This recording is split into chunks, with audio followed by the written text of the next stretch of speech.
Welcome to Sutliffian Report, the place where the news is never hidden and the truth wins every time. Today, we have Claire Lopez, a former CIA operations officer slash case officer in the Directorate of Operations, who now leads Lopez Liberty, LLC.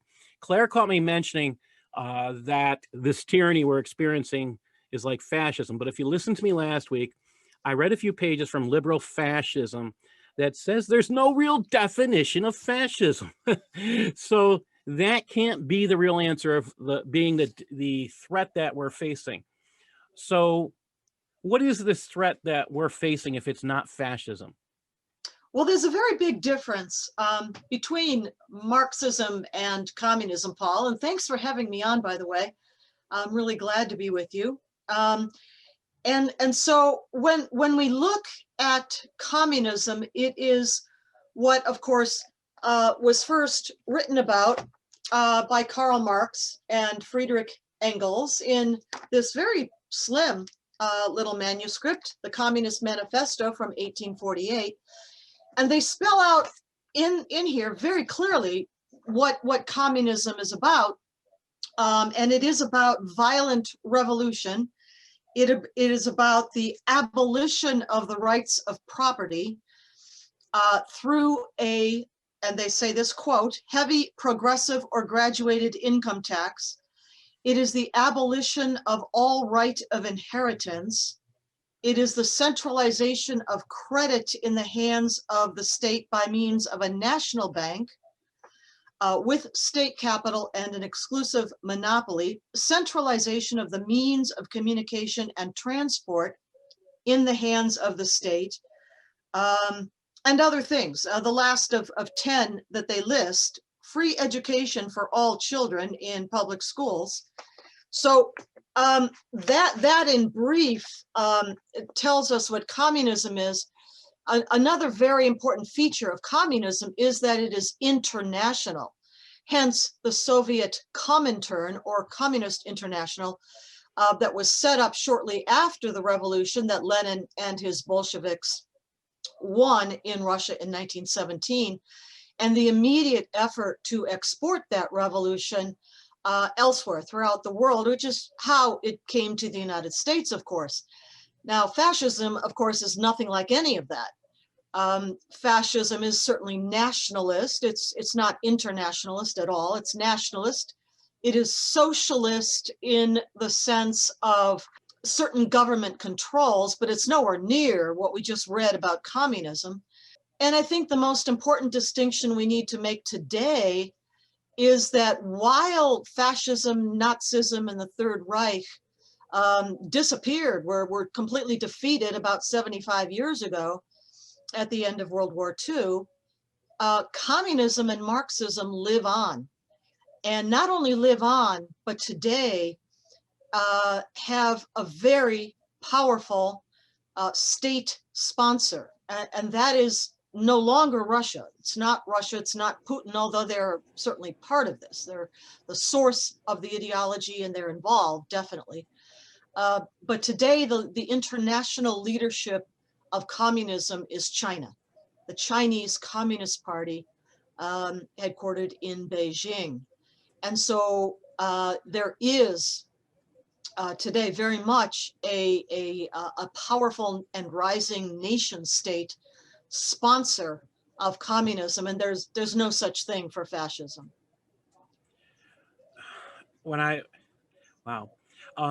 I know when I read Reagan's autobiography, I was shocked by how much he stood behind McCarthy. Mm-hmm. That got me into reading a lot more. Reagan was actually a witness at the Un-American hearings. He made me, his book actually made me question everything I had been taught on the topic.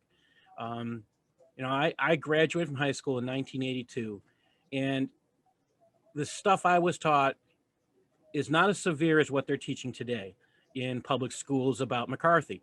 They're teaching that he was a nut job and that nothing he said was right. And they don't even go into the spy rings that we captured, and they don't talk about any of this. So I'm having a problem when I think about what we're teaching now versus what we taught them. But Do you feel like we're having some kind of deja vu moment these days, starting to think about McCarthy not as delusional as educators really want us to believe today? Well, I would say much less of deja vu and more of an uninterrupted continuum from 1917 to the present. Yes. Now, certainly in the early 1950s, when the House on Un-American Activities Committee was set up, and then on the Senate side, Senator Joseph McCarthy led hearings there.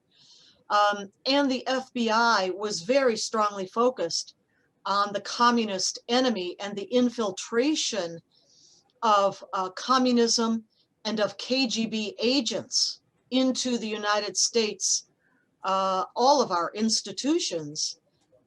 It was a different era. And I would refer people to a wonderful book by a good friend of mine, Diana West, who wrote American Betrayal. It was published in 2013, and it is meticulously researched with hundreds upon hundreds of footnotes. Diana went to the Library of Congress. She looked at reels of old microfiche and looked up old newspaper clippings and more, lots more. She investigated the Mitrokhin file and the Venona, the Venona papers, or the file, the Venona file. All of these, she went and researched.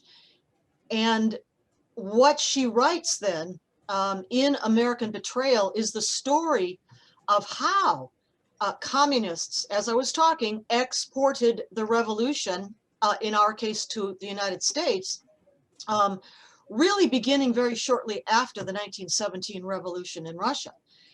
And by the time of the 1930s, and certainly by the time of World War II, but dating back before that, the Roosevelt administrations, plural, our government, never mind our society, our popular culture, Hollywood, the educational system, but our government at every level, but let's focus on the federal level, was thoroughly penetrated by literally hundreds of KGB agents and agents of influence working for the KGB, recruited spies of the KGB.